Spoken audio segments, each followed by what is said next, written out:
If you hood educated, I'm glad you made it. Allow me to unfold my knowledge, wisdom, and understanding from a hood brother's point of view to all of you, here, there, and everywhere. Now check me out. This morning, the federal government says rapper Pooh Shiesty is simply too dangerous to be out on bond. The rapper's real name is Lontrell Williams Jr. He is asking to be released on bond ahead of his trial. And you may remember he and 8 other men, including his father, are accused in the January robbing and kidnapping of his record label owner, Gucci Mane.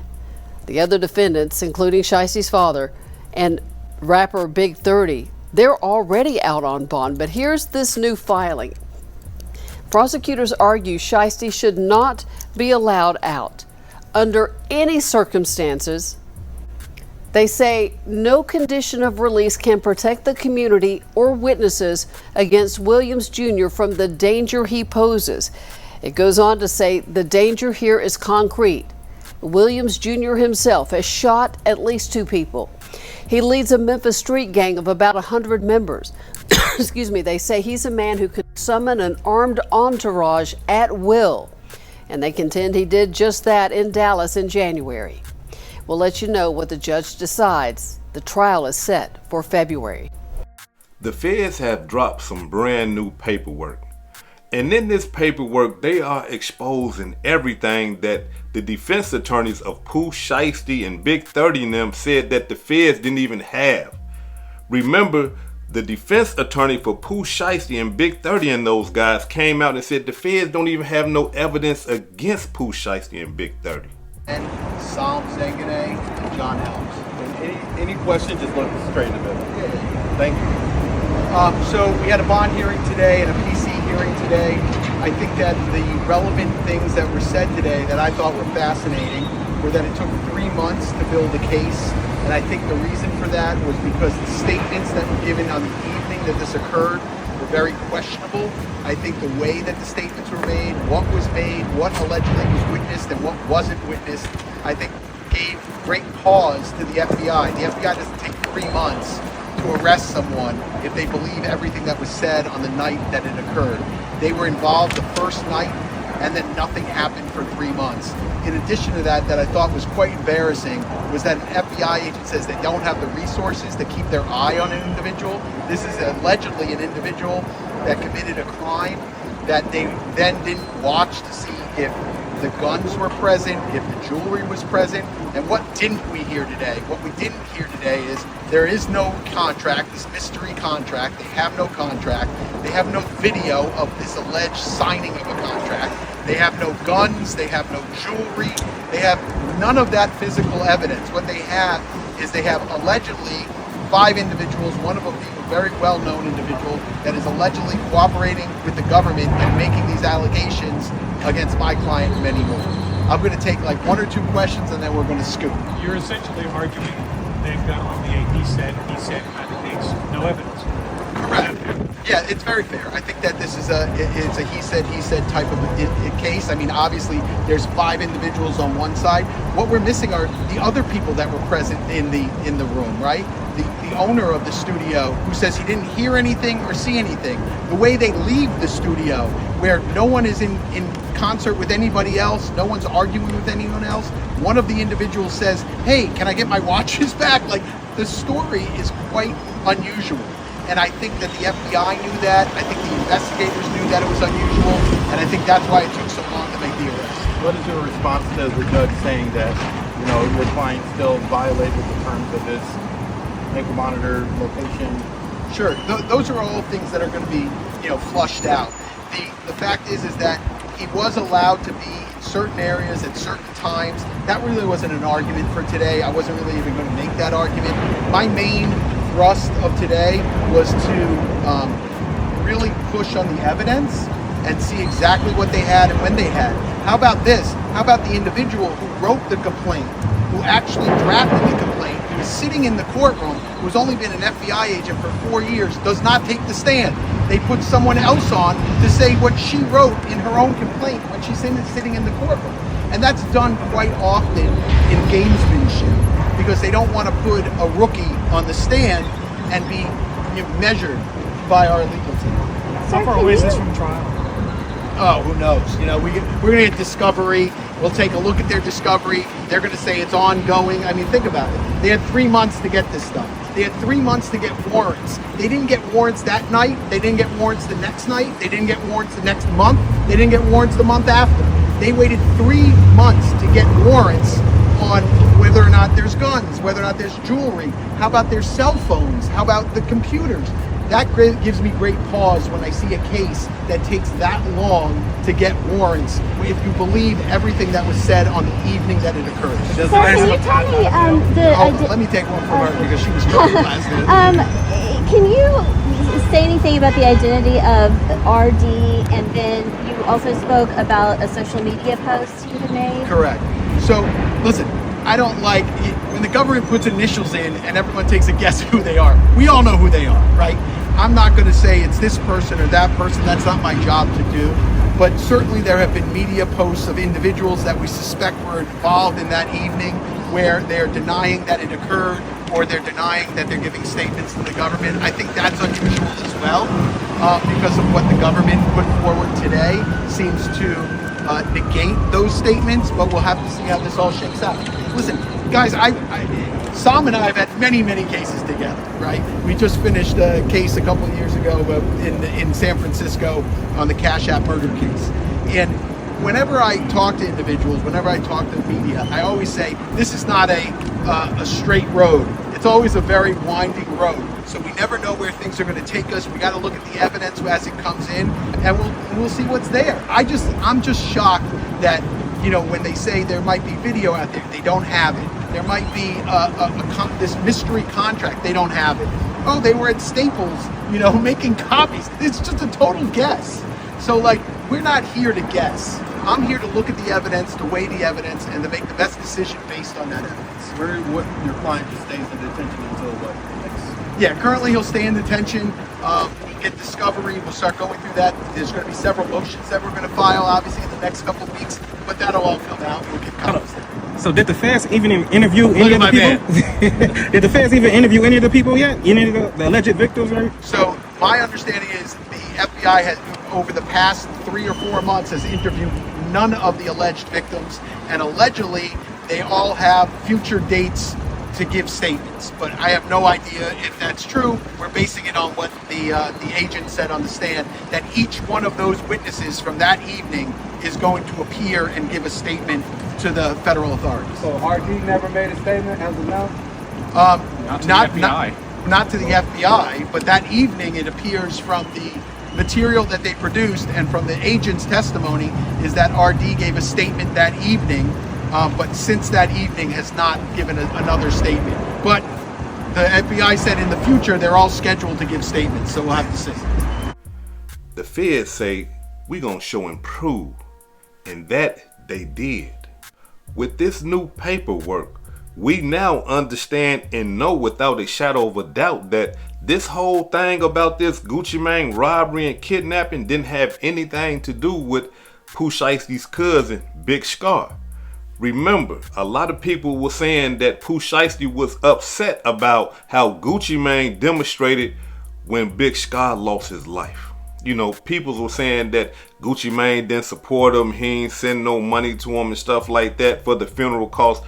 And now all that came out to be a lie. Gucci did support Big Scar and, you know, help paying for the funeral costs and all that. But now we come to understand that it was all about money. Yeah, it was all about that good old money. Pooh Shiesty wanted to own his masters, right? He wanted to own the masters. And look, Gucci Mane said, hell no, I'm not finna give you these masters. So being that Pooh Shiesty wanted his masters while he was in the feds, he had his father, who is his manager, contacting Gucci Mane saying, hey man, look, check this out. You know, we want to own those masters. And Gucci Mane was telling his father, no. And when Pooh Shiesty got out and set up the meeting, Pooh Shiesty asked Gucci Mane himself, say, bruh, let me, you know, control my masters. Gucci Mane told him to his face, hell no. So in that situation right there, as soon as he said no, Gucci Mane was stuck. He was stuck in two positions. And what I mean by that is this right here. Either you gonna give me my masters, this is Pooh Shiesty. Either you gonna give me my masters or you're gonna release me from my record deal. And being that Gucci Mane said no about the masters, they just went with, hey look, you finna release us out this record deal, or you finna release me out this record deal. And that's when all the guns came out and all that old type of stuff, you see? So now look, I know a lot of people don't know too much about masters and stuff like that. So allow me to elaborate and break this thing down, because look, it is very important. These masters, listen to what I'm finna tell y'all. It is very important for a record label to control the masters, because when they control the masters, they control the artist. So when a record label gives the artist the masters, they have no more control of the artist or the music. And this is why stuff like this is very important when you young brothers are signing these contracts, to understand that, okay, hold on, wait, y'all want the masters? Well, how much percentage y'all gonna give me though? You see what I'm saying? Let's do this thing evenly. But a lot of the times the record label will do something like this. We're gonna own 85% of your masters, and we'll give you the rest. Cold-blooded demonstration, because now you become a worker bee. You see, the artist becomes a worker bee. Look, they got all the power and control. If they want to, the record label can tell you, hey, look, you know what? That new album that you just made, all that time you spent in there making that album, we don't want that. Go in there and give us some more. Or let's just say that you wanted to do music with another artist that was willing to give you a bag. I'm talking about a large bag for doing the album. They can say, nah, you're not doing the album with him. Or being that they control you, that bag won't come to you. That bag will go to the record label. You see what I'm saying? So we got to understand why Pooh Shiesty really did want his masters.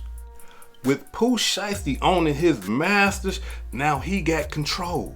He got creative control. He controls the music. You see, the record label don't want to release that type of control, because now the artist is more powerful than the record label. And record labels don't work like that. No, hell no, they don't work like that. Because if the artists have all the power, now the artist can tell the record label, hey man, look, I'm tired of dealing with y'all. Get away from me. Y'all don't control me. Y'all don't control my music. Get gone. Here go the money that I owe y'all. Thanks for the advance. Now I'm on my own. I'm independent. Record labels don't want independent artists. Record labels want worker bees. They want slaves. Yeah, get out there in that field and work for me, boy. That's what they want. And bring it all back. Give me all the profit. You do all the blood, sweat, and tears, risking your life, stressing yourself out, getting drugged out and all type of stuff, trying to make this good music. But we gonna get the large amount of money, and we gonna give you some little crumbs off the table. See, record labels don't want that. But this is what Pooh Shiesty wanted. He wanted his master so that he can be in control. If Pooh Shiesty owned his masters, look, have y'all ever heard like a commercial? Have y'all ever seen a commercial and the commercial is playing a famous song that you know from back in the day? Or if you went to an event or something like that and they playing a song that you know from back in the day, that's called licensing, right?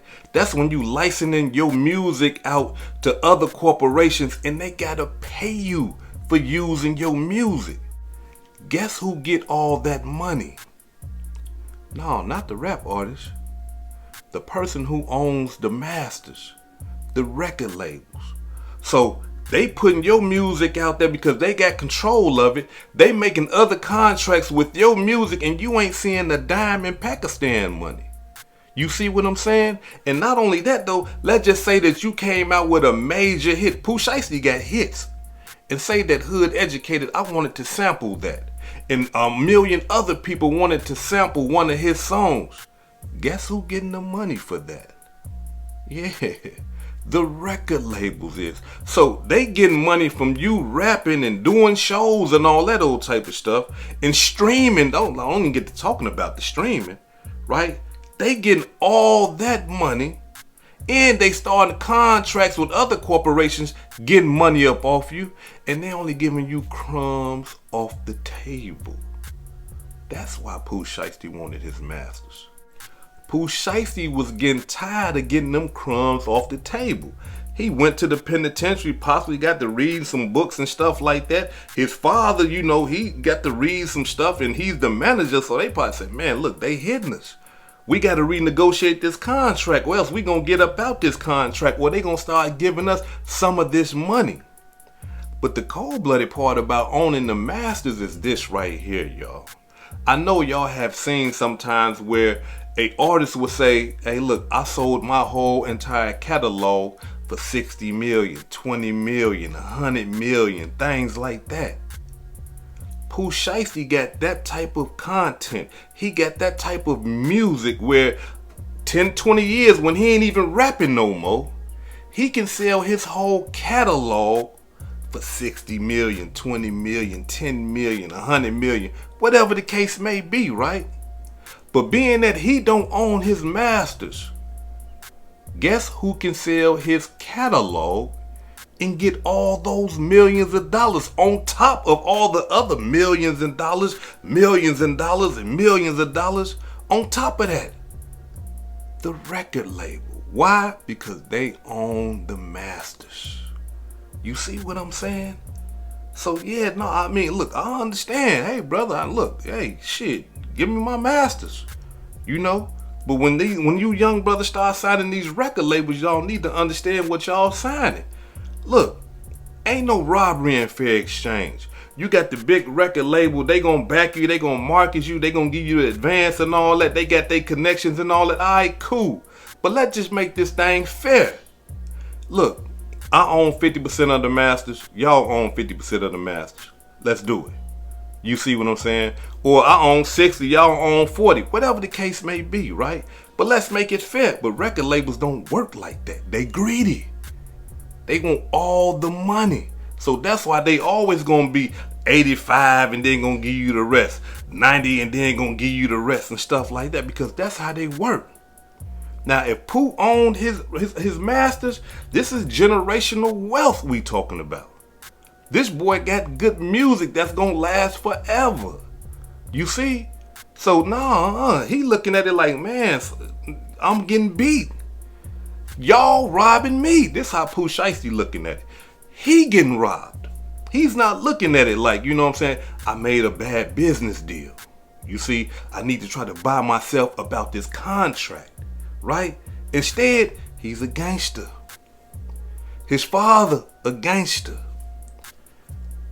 Everybody around him is gangsters. Gangsters only got a one-track mind. They only know how to do one thing. Some of them. Because you do got some intelligent gangsters. We ain't gonna, look, come on, we got to be 100. You do have some intelligent gangsters out here. But obviously, Pooh Shiesty is not one of them. Because he thinking that he gonna rob Gucci Mane. Make him sign the contract, release him, and then he gonna reap the benefits of all the masters and being independent and all that old type of stuff when Gucci Mane is signed to a major label. 1017 is not independent, they signed to another major label. You see? So his thought process was all messed up. Backwards thinking. I'm talking about, man, somebody should have sat him down and said, say, hold on, brother. We're going to go get you a lawyer, some of the most powerful lawyers that deal with this entertainment industry, and then we're going to get you up out of this contract the legal way, or by law, we're going to make them renegotiate this contract. But he's a gangster. Gangsters don't think like that. They understand one way. Look, I put this gun on your ass, you're going to give me what I want, or you're going to submit. And in this case right here, it didn't work that way. And that's why Pooh Shiesty is sitting in a federal prison right now, waiting to go to trial. Cold-blooded demonstration. And trying to do it the gangster way has led him, his father, his homeboys and you know, other people are implicated in this robbery / kidnapping. The cold-blooded part about everything is that the feds got all the evidence that they need to put these boys away. Y'all remember they was talking about Pooh Shiesty's father had came with a contract for Gucci Mane to sign, and the lawyers were saying, look, they ain't got that information. Where's the paper? Where's the contract? When they raided Pooh Shiesty's father's house, when they raided Big 30, when they raided Pooh Shiesty crib, they did not find this so-called contract. But the feds are the feds. Y'all know what they did? They went looking at Pooh Shiesty's father's emails. And lo and behold, in that email is an exact replica and copy of the contract that they forced Gucci Mane to sign. Come on now, man. Look, y'all, quit committing crimes. It's over with when you're dealing with the feds. Leave that stuff alone, because look at what they doing. They went into this man's email. This is the last place you would think that the feds is going to go. They went to that man's email and found the contract. It's tight on them boys. It's tight on them. But not only that though, not only do they go to his emails, they got video footage of Pooh Shiesty's father holding the contract in his hand, bringing it to Gucci Mane. Check it out. Now in this picture, look at the left picture. That right there is a picture of Pooh Shiesty's father with the red arrow pointing at the contract. Now this is a video, but they just taking snapshots. Now in the next picture, you're going to see the guy in the yellow. That right there is Gucci Mane. And the dude with the Draco, that's one of Pooh Shiesty goons. Now in the next picture, you see Gucci Mane and you see Pooh Shiesty. I thought y'all said the feds ain't had nothing, Pooh Shiesty attorney. I thought y'all said the feds ain't had nothing. They got this man holding the contract in his hand. You see? Not only that though, y'all seen the other pictures. Them boys sitting up there with them Dracos and stuff like that, forcing Gucci Mane to sign the contract. I mean, they didn't show Gucci Mane's face, but as you can see by those pictures, it says RD, and we all know his name is Roderick Davis. You see what I'm saying? You seen Pooh Shiesty right there by him. You seen one of the goons sitting right there with the Draco. You see? But no, they ain't got nothing. And I know y'all wondering, y'all probably saying to yourself, well, hey, Hood, you know, where they get this information from? How did they get this type of footage? Gangsters, y'all. This clout stuff, you know, this attention, you know, everybody wants stuff to be video footage right now. Everybody wants to record their crimes. These guys want to record their criminal activity. When I was coming up in the game, when I was in the streets, man, look, we was scared of cameras. That's why I ain't got no pictures of me as a youngster right now today. We didn't take pictures. We criminals. We understood that by taking pictures, the police can say, hey, is that the one that did it? Yep, that's him right there. That's Hood educated right there. And I'm not. We ain't take pictures the best as we could. You see what I'm saying? But these guys want to take pictures of their crimes. These guys want to video record their crimes. And that's how they got it. Remember Big 30? They said that Big 30 recorded, or Gucci Mane said that, you know, Big 30 and them was recording everything that was going down. And y'all remember when the feds say they ran up on Big 30? He crushed his phone, he broke his phone, crushed it, destroyed it. No, the feds went inside that phone. Yeah, they went inside that phone right there. They got the coldest technology. You broke it, it's okay, you know, give it to our tech guys. Went inside the phone and retrieved the video.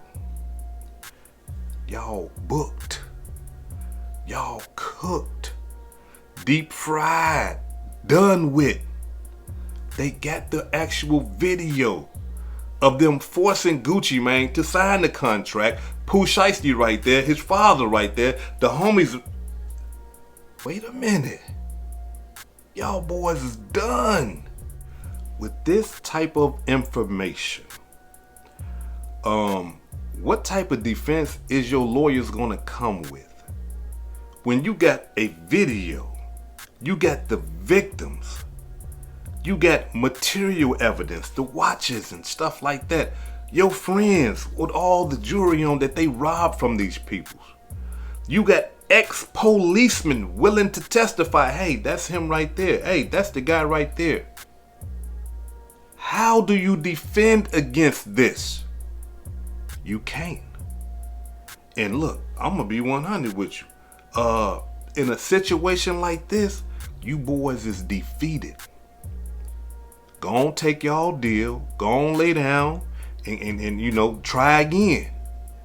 Because trying to go to trial with all this type of evidence right here, look, they gonna listen.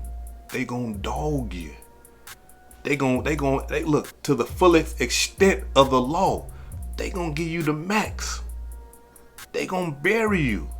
So why even play? When you faced with this type of evidence, why play? Get it out the way, man. Look, yes, man, I got caught with my hand in the cookie jar, dog. Hey, look, what type of deals y'all got, man? You know what I'm saying? Don't hurt me too bad, man. You know what I'm saying? Go in there and try to get me a deal. Because going to trial, I don't see a jury in America that's gonna say, he was just joking. Pooh Shiesty playing. He play like that. He's silly, man. You know what I'm saying? The Draco, that wasn't real. That's how Pooh played. His father played like that, you know. Big 30 played like that. You know what I'm saying? Come on, man. No, these boys is criminals, gangsters. And the feds is even saying that these boys right here is even leaders of their gang. According to the feds, they are saying that Pooh Shiesty and Big 30 are co-leaders of a gang in Memphis called Chopper Gang. Now, from my understanding, Chopper Gang mainly, like the main gang inside of Chopper Gang is the Grape Street Crips. But from my understanding, they do got other people like other gangs, Vice Lords, GDs and Bloods and stuff like that is a part of the Chopper Gang as well. But the main group in Chopper Gang is the Grape Street Crips.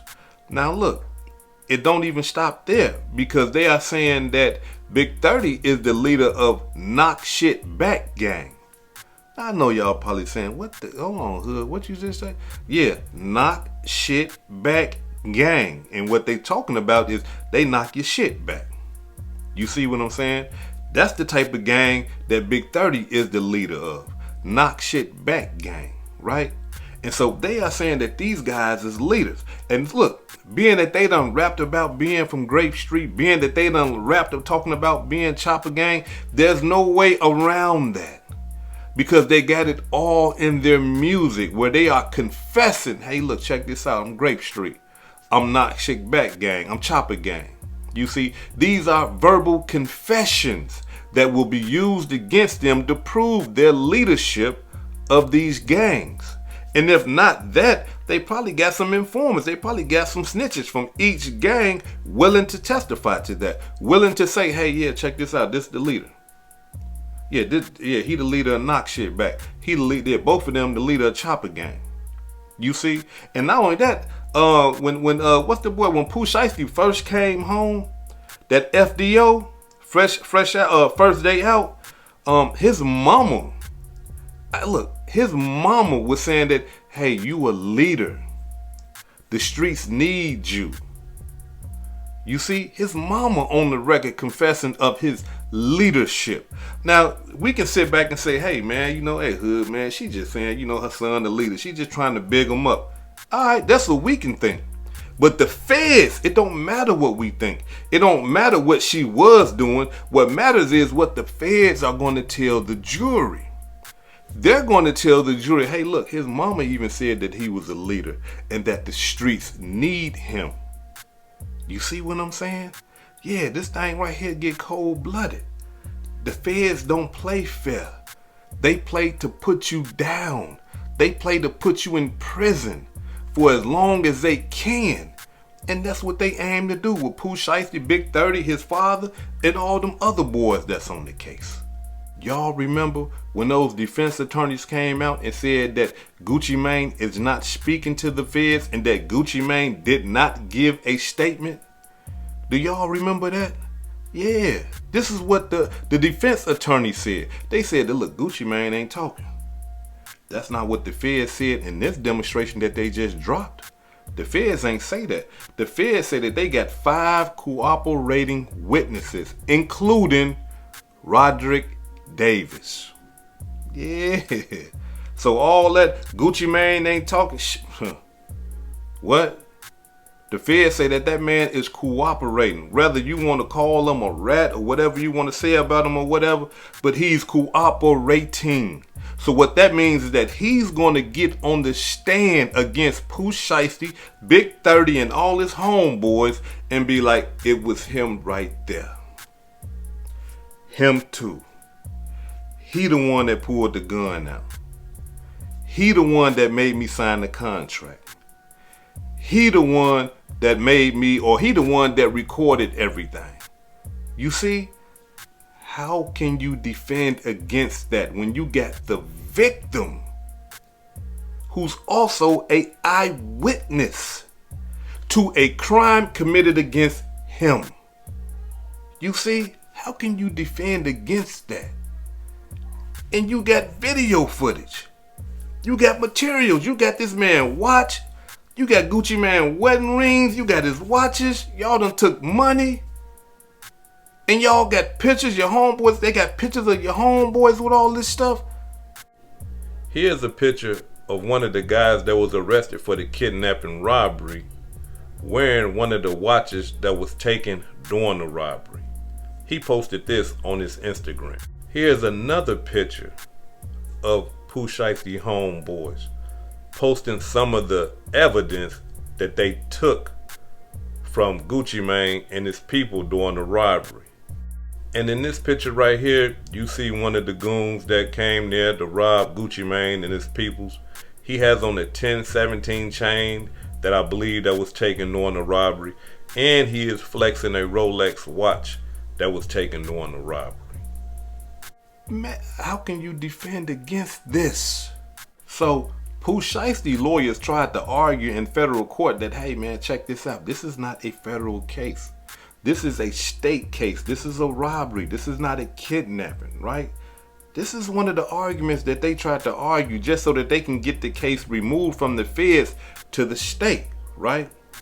But the feds say, hell no, we got too much evidence, right?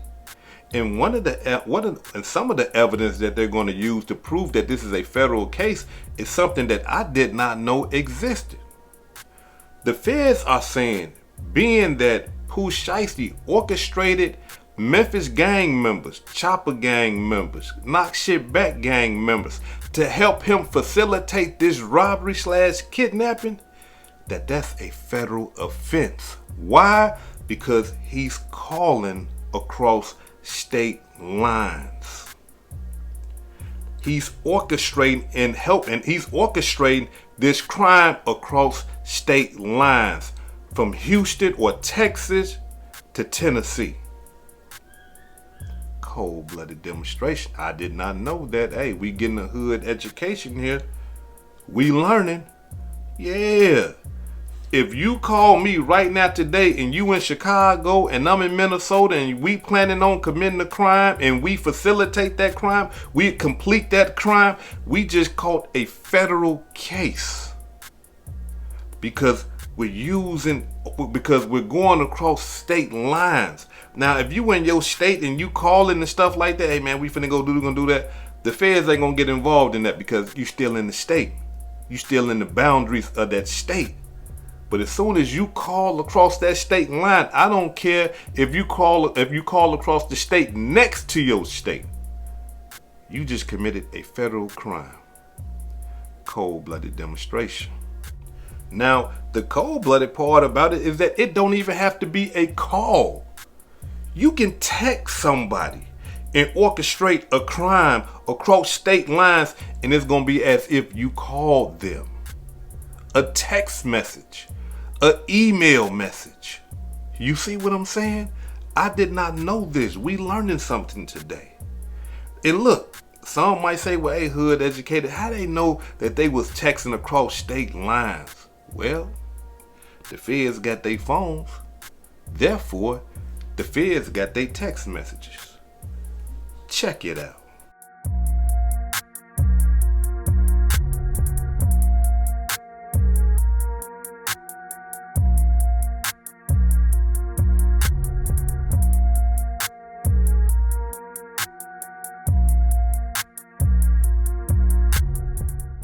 Y'all see what I'm saying? Ain't no getting away no more. No, They using new technology to knock y'all down now. Yeah. While y'all think y'all slick committing all these crimes and stuff, I'm gonna text, I'm gonna use this third operation app to text and call and all that. They going straight through that. That's just like them boys in the Julio Fulio case. They using third party apps thinking they doing something slick. And this wasn't even the feds. This right here was the state. The state came through and bust that down like, hey man, come on, man. Y'all use this, bro. Hey, good looking, because we finna get right up in that thing. Y'all, look, you gotta understand something for you criminals out there. All this stuff you doing on the net and through these electronic devices and stuff like that. Listen, when the state or the feds go to those companies and say, hey, look, we got a search warrant for this phone number right here. We got a search warrant for this IP address right here. What you think those companies gonna do? You think those companies finna defend you? Oh, hell no. This is our customer. You can't do that. We're not gonna let you. No. They gonna say, oh, you do? Let's see. Oh, you guys have a search warrant for Pooh Shiesty, Lontrell Williams? Sure, no problem. Here's everything. That's what's gonna happen. So keep on, have at it. Keep on, have at it. Because as long as y'all continue to do it, they gonna keep locking y'all ass up. Now, before I depart, allow me to say this right here. If I had a homie, right, that just got out the feds, who has a GPS tracking monitor on his leg, and he calls me and he say, hey, hood, man, look, man, we got to get down on these dudes, man. They done did this, that, and the other. I need your aid and assistance, brother. I'm going to look at him like he done lost his mind. The fact that you have a GPS monitor tracking you, this is Pooh Shiesty I'm talking about, and you called some of your homeboys and even your father to help you facilitate and commit a crime across state lines. Hey man, come on. I mean, Pooh Shiesty got to be out his mind, but his homeboys, Big 30 and his homies and his father, y'all got to be out y'all mind too. You gotta be. Because y'all allowed Pooh Shiesty, who's fresh out the feds, to lead y'all straight to the feds. It don't make no sense. I mean, you would have thought, right, that Big 30 or, even his father or some of his other homeboys would have learned from his last incident that he was in the feds for. Remember that? Remember, he called some people that trusted him. Pooh Shiesty did. Called him, say, bro, what's going on? Hey, look, dig this here, man. I need them new J's y'all got. Yeah, bring me them new shoes. Yeah, bring me some of that good old Mountain Lion Kush. These are people that Pooh Shiesty know, that trust him. They had no problem with pulling up with that good old Mountain Lion Kush and them brand new shoes. Only to be slimed out by Pooh Shiesty, right? He is the biggest slime, right? Only to be slimed out by him, meaning he backdoored his own people that trusted him. End up shooting one of them and then catching that Fed case for robbery. So being that we understand that this is his history, the feds understand, and his homeboys should have understood that, hey man, look, You doing the same thing that led you to the feds in the first place. You set up Gucci Mane, somebody that trusts you, somebody that put money in your pocket when you was poor, broke, and starving. You see? And you want us to help you commit this robbery against him? Wait a minute. This is a pattern here. And you got to believe that the feds are going to use this pattern against him. If you don't, you got to be out your mind. The feds is finna sit back and say, damn, you just left us for robbing somebody, for setting somebody up. And now here it is, you doing the same thing, and you ain't even off probation yet. You ain't even off parole. You still in our custody. And you do the same thing that got you. They not finna play with him. They not finna play with him. So allow me to say this to a lot of you brothers out there who got fool-ass friends like Pooh Shiesty. Listen. Do not sacrifice yourself, your life, and your freedom for the sake of a fool. Because, look, I don't care what nobody say. Pooh Shiesty is a damn fool. He done sacrificed his life, the millions, that big old house that his mama staying in, that big old house that his daddy staying in, the house he had, his time with his children. For what? For another federal bid? But not only that, he did all that to his father, Big 30, and the rest of his homeboys too. Listen, please do not sacrifice yourself for the sake of a fool. This is Hood Educated, not Lame Related. Peace and love, and y'all take care of yourself out there. If I said anything that caused you to think, hit that like button and subscribe to the channel if you're not subscribed already. And if you're feeling generous, please make a small donation to the channel. If you want to see another video, a good video, check out the video that I just did about Boosie and his potential going back to the federal penitentiary. Peace and love.